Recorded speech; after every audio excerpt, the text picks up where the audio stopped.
तो वक्तों 7 ऐसी चीज़ें जो कि नवरात्रों में अगर आपने नवरात्रि के व्रत रखे हैं तो उनमें बिल्कुल ही पूरा ध्यान रखना है। अगर नहीं रखते हैं आप ऐस इन चीज़ों का ध्यान तो आपसे देवी माँ प्रसन्न तो क्या होंगी, उल्टा रुष्ट भी हो सकती हैं क्या होंगी।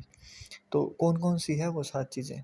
सबसे पहली, एक तो आपने नवरात्रों में अगर घर में 1 या 2 जिन्होंने भी व्रत रखे हैं या फिर पूजा पाठ कर रहे हैं, नवरात्रि रख रहे हैं, नवरात्रों में सिर्फ़ पूजा कर रहे हैं, तो अभी नॉन-वेज और ड्रिंक बिल्कुल भी घर में ना लाएँ, ना किसी के सेवन करना है किसी ने, सारे घर के अंदर। ऐसा नहीं है कि जिन्होंने व्रत रखा है तो उन्हें ही नहीं करना है और बाकी सब कर सकते हो, ऐसा नहीं करना है। दूसरी बात, जिन लोगों ने घर में अखंड दिया लगाया, अखंड ज्योत लगाई है, उनको घर के अंदर बिल्कुल ही ऐसा नहीं करना है कि आप घर में कोई भी पर्सन ना हो और आप घर से सीधे-सीधे चले जाएँ। घर में कम से कम 1 या 2 जन हमेशा रहें, क्योंकि उस टाइम ड्यूरेशन के अंदर क्या होता है कि माता स्वयं आपके घर के अंदर उपस्थित होती हैं। तो उस टाइम पर घर को खाली ना छोड़ें।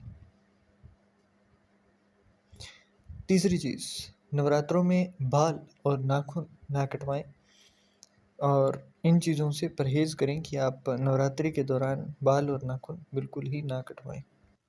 चौथी चीज़, आपने पूरा ब्रह्मचर्य का पालन करना है नवरात्रि के दौरान। मतलब खाने-पीने में लहसुन का प्रयोग नहीं करना है, नॉन-वेज का प्रयोग नहीं करना है। पूर्ण रूप से सात्विक भोजन, सात्विक जीवन के अनुरूप आपने चलना है। पाँचवीं चीज़, आपने जब अ,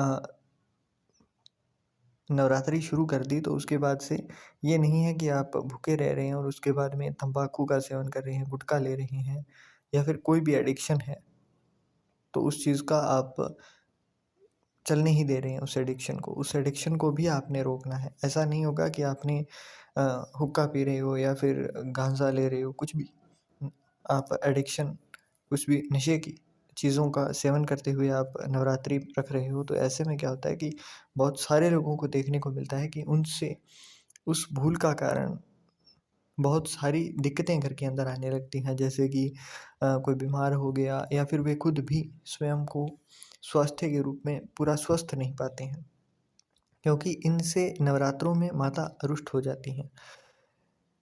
अगली जो चीज़ है वो है कि नवरात्रों के दौरान नींबू नहीं काटना है, नींबू बलि के स्वरूप में होता है, तो आपने नींबू नवरात्रों के दौरान बिल्कुल ही नहीं काटना है, नींबू काटने से बचना है।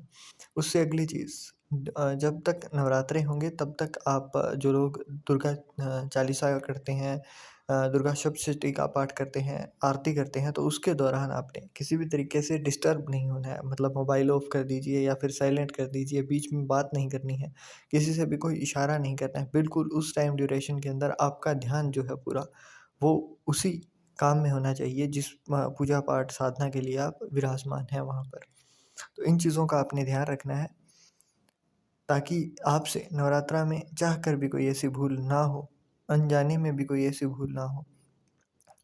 इसके बाद आपने एक और काम करना है, जो कि आप डेली जब पूजा करोगे तो उसके बाद में क्षमा याचना ज़रूर करनी है कि हे माता, हमसे अगर कोई भी भूल हो गई जाने-अनजाने में तो हमें क्षमा प्रदान करें। ये कार्य आपने ज़रूर करना है, ताकि आपको रिज़ल्ट भी इस चीज़ का मिलेगा बाकी। तो आप करके देखिएगा, ताकि आपसे एक तो भूल नहीं होगी और इसके अलावा आप इसी वीडियो को इधर-उधर शेयर भी कर सकते हैं, जो लोग नवरात्रा का व्रत रखते हैं, नवरात्रे रखते हैं।